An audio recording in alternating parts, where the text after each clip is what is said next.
So up next, we're going to talk about the book that was published in March called Takedown, a small-town cop's battle against the Hells Angels and the nation's biggest drug gang. So let's find out how that ties into Akwesasne. Well, first of all, I think it came down to I had never even heard of the book yet. So we're on, as if nobody knew, we are on a little feed just amongst ourselves, and Amber had found some information and was sharing some of the pages on here. Wow. Sharing some. I shared the whole book. She was like, oh, it's only 4 pages. It was a chapter. I didn't read the book because I didn't have time. By the time it was brought to me, I didn't have time to read the book. But my informant kind of, gave me some insight into what he was reading. And he came in one morning and was like, you'll never believe this. You wouldn't believe what I'm reading. So it was published in March of 2016 by Forge Books Publishing, and it's Jeff Buck with Jon Land and Lindsay Preston. And I have some little things here. I don't know if we want to read. Oh, we'll just jump in. Go ahead. We'll jump in where we want. I just like how she used the word informant. Like, you can tell she's been reading the book. My informant helped. Hopefully. But we're going to keep it all anonymous. Hopefully. Talking about drug, she's talking about drug rings and stuff. So you're going to, I'm getting the lingo now. Okay.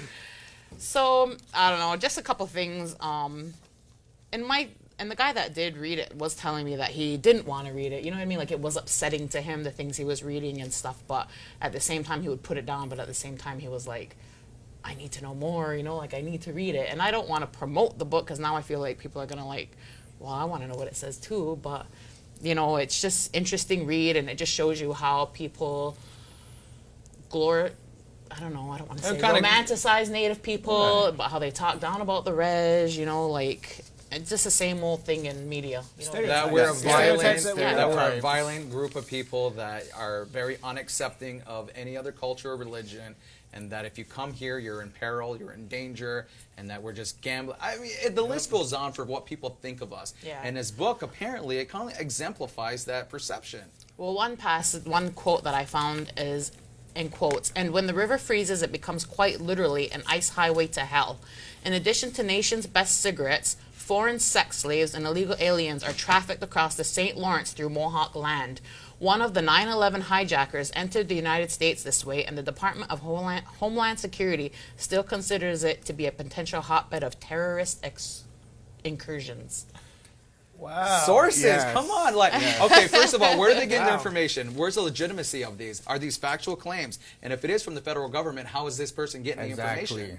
My God, it's just them saying what they want to say, in my opinion, to sell books.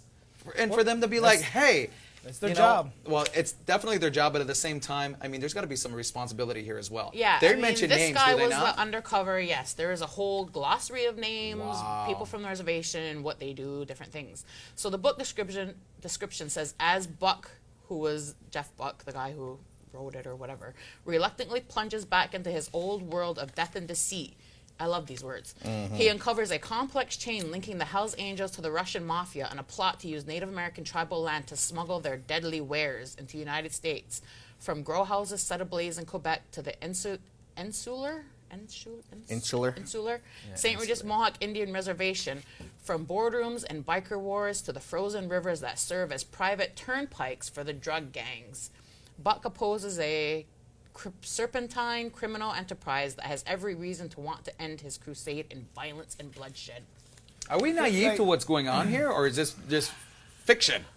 My goodness. But I don't want to. We can't say that smuggling and all that hasn't happened here. Absolutely. We have to acknowledge that. We've talked about that before. It's just the fact that they are over exaggerating everything. Like this is dramatizing. You guys are, as much as it's supposed to happen up here, you guys are pretty nice and decent.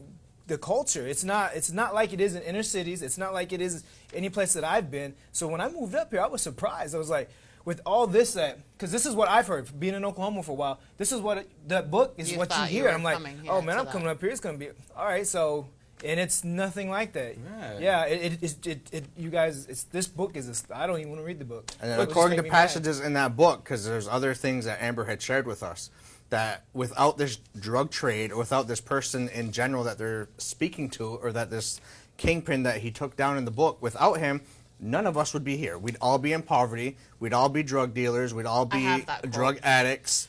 You know, and she has a quote, like she can read it in a minute, but it just goes back to show that people are going to read this and they're going to think that now that the gentleman who in question from this book is in jail, we're all sunk back into poverty. Yeah. None of us have jobs. None of us have education to fall back on. We're all just loser bum drug dealers up here. That's not the case. All right, I want to hear this passage. Okay, so it says, look at the number of natives he employed, providing them with income and decent lifestyles, lifting them from the poverty that might have otherwise claimed them. So the reservation was dependent on him in ways that made him a revered figure among the Akwesasne people. And back to Ryan's point, I think people, like, oh my God. Like, unfair and unjust. I know. But, you know, and it goes back to us finding out that our community is part of some of the highest, most educated community in the entire country. Yeah. You know, and we do have federal government and federal ties as well. So would we survive without that trade?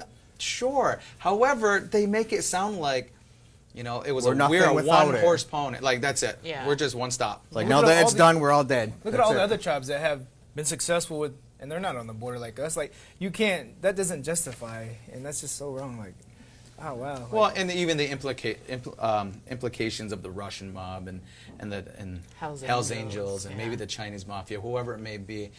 We know that we're on the St. Lawrence and that we're on the cusp of Quebec, Ontario, and the United States. We're unique in that aspect. But what they need to realize is that community is strong. We are very community tied together, and when there's benefits, people come out, and there's softball tournaments, and you know, we have these festivals, and we advocate friendliness, and they leave all that out.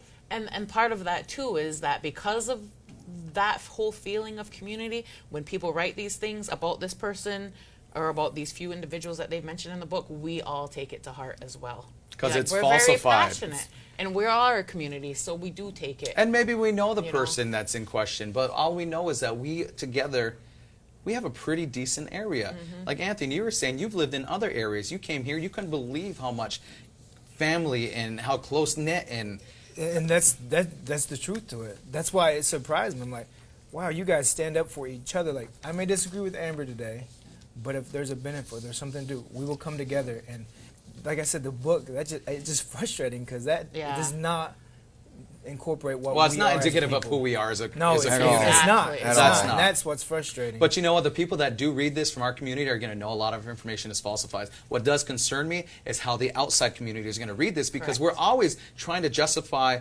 how we are as a community. We're always protecting ourselves, but also we constantly have to explain to people that's not us. Yeah. And this only sets us back. So we just want to say as a community, make sure that people know that we're a friendly, loving, environment that people can come to. And don't buy the book. Yeah, don't buy the book. Don't feed into it. And that was part of it, like he learned about the book and he was like, and then he was reading it and he says there are a lot of where it says it's not uncommon for res life this, it's not uncommon for res life that, and it was like it's not uncommon for people that have children at 16 years old and just all these generalizations that could be any place, not just res life. I have a job, a car, take care of my children, and I'm perfectly fine. I didn't do that with drug money, smuggling money, any type of money but my own hard-earned money. Like, that's how we are. That's who we are as a people. Yo honey, yo honey, yo honey.